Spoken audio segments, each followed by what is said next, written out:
इस देश की 140 करोड़ से ज्यादा आबादी का 50% से अधिक आबादी यूथ है, यानी युवा है। जिस देश के 97 करोड़ रजिस्टर्ड वोटर में से 66% युवा है। परिकल्पना कीजिए ऐसे युवा भारत का जो कि बेरोजगार है, यानी इसी युवा भारत के टोटल अनएम्प्लॉयड पॉपुलेशन यानी टोटल बेरोजगार आबादी का 83% युवा है। यानी फर्ज कीजिए आज के बेरोजगार भारत की ऐसी स्थिति है कि अगर आज के बेरोजगार भारत में 100 लोग अनएम्प्लॉयड हैं, बेरोजगार हैं, तो उन 100 लोगों में से 83 लोग युवा हैं। और ये भयावह स्थिति आई है इंडिया एम्प्लॉयमेंट रिपोर्ट से, जिसको भारत रोजगार रिपोर्ट भी कहते हैं, जिसको पब्लिश किया गया है ILO एंड IHD यानी international labour organisation and institute for human development के साथ, दोनों एक साथ मिलकर इस रिपोर्ट को पब्लिश किए हैं।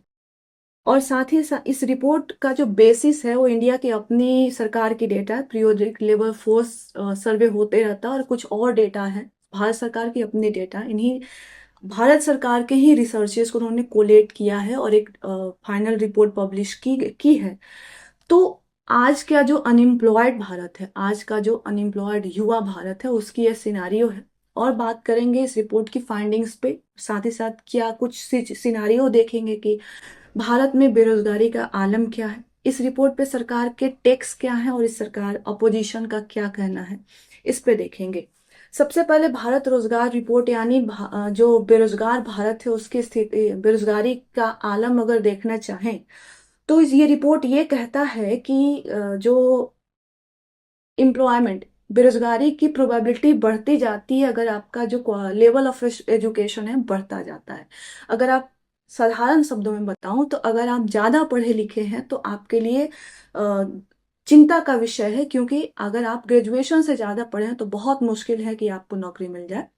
अगर आपने सेकेंडरी एजुकेशन से ज्यादा पढ़ाई कर ली तो आपने गलती कर ली है, और अगर आप सेकेंडरी एजुकेशन से कम पढ़े हैं तो आपके लिए शायद खुशी का विषय हो सकता है, क्योंकि आपके लिए प्रोबेबिलिटी है कि नौकरी मिल भी जाए। इसके अलावा अगर बात करें कि ये तो बेरोजगारी का आलम है, अब क्वालिटी ऑफ एम्प्लॉयमेंट की बात कर लेते हैं कि अगर नौकरी मिल भी रही है तो नौकरी की क्वालिटी क्या है।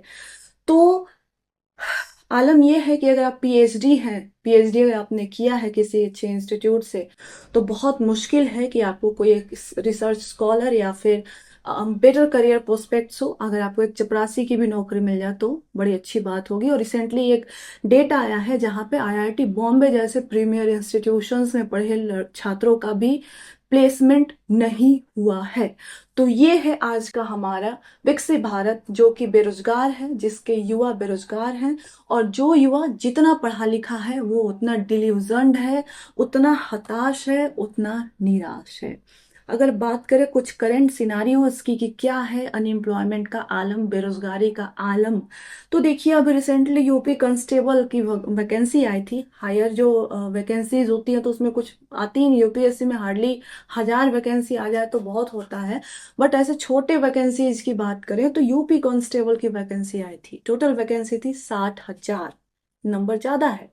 पर अगर बात करें कि जो टोटल फॉर्म्स फिल हुए इन 60,000 के लिए वो थे 48 लाख। 60,000, 60,000 वैकेंसीज पे जो नंबर ऑफ स्टूडेंट्स थे, जो फॉर्म भरी गई है वो है 48 लैक्स। और रिजल्ट ये हुआ कि एग्जाम कैंसिल हो गया, ये अलग इशू है। दूसरा एग्जाम्पल देख लेते हैं। रिसेंटली रीट राजस्थान का एक वैकेंसी आया था जिसमें कि टोटल नंबर ऑफ सीट्स थी 31,000 थी, और इस 31,000 यानी 31,000 के अपोजिट टोटल जो फॉर्म्स पड़े हैं वो 16 लाख पड़े हैं। 31,000 सीट है, 16 लाख वैकेंसी है, 16 लाख फॉर्म पड़े हैं, एक जगह 60,000 सीट है, और जो टोटल फॉर्म पड़े हैं वो 48 लाख हैं। और ये दोनों के दोनों एग्जाम कैंसिल हो जाते हैं, ये अलग इशू है। बट अनएम्प्लॉयमेंट, बेरोजगारी का आलम, ये दो एग्जाम्स दिखाते हैं, दो एग्जाम्स प्रूफ करते हैं। अगर बात करें कि इस रिपोर्ट पे सरकार का क्या कहना है, तो रिसेंटली एनडीटीवी में के कार्यक्रम में जो इंफॉर्मेशन एंड ब्रॉडकास्टिंग मिनिस्टर हैं अनुराग ठाकुर, उनसे पूछा गया था ये सवाल कि इस रिपोर्ट पे आपका क्या कहना था, क्या कहना है।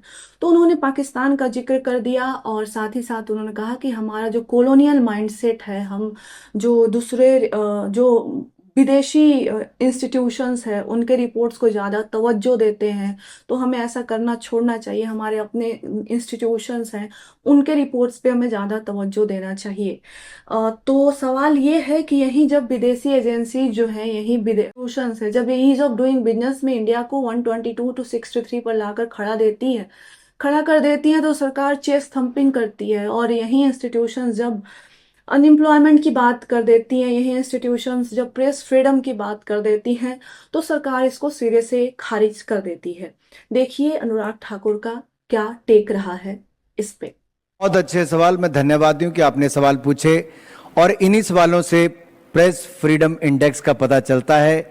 यही दिखाता है, ये आप शायद पाकिस्तान में ना पूछ पाएंगे, बाकी दुनिया के देशों में, सऊदी अरेबिया में ना पूछ पाए, या अन्य देशों में ना पूछ पाए, आप यहां पूछ पा रहे हैं और मैं देश का सूचना प्रसारण मंत्री आपको उसका उत्तर देने के लिए तैयार हूं। देखिए, हम आज भी गुलामी की मानसिकता के साथ चल रहे हैं। उसका एक बड़ा कारण है कि वर्षों तक हम लोग दुनिया की रेटिंग एजेंसीज के ऊपर ही निर्भर करते रहे। हमारे अपने आंकड़े बहुत कुछ कह, आई थिंक हमें इस गुलामी की मानसिकता से बाहर आना चाहिए और अपने देश की संस्थाओं पर और विश्वास करना चाहिए। अगर बात करें अपोजिशन की, तो अपोजिशन में श्री राहुल गांधी, जो कि भारत जोड़ो न्याय यात्रा के दोनों फेजेस में इस मसले को उठाते रहे हैं, और उन्होंने हमेशा कहा है कि इंडिया में जो बेरोजगारी का आलम है, जो अनएम्प्लॉयमेंट सिनारियो है, वो पाकिस्तान से भी बुरा है। तो भाई, भारत का युवा पाकिस्तान कैसे जा सकता है? सबसे बड़ा सवाल यही है।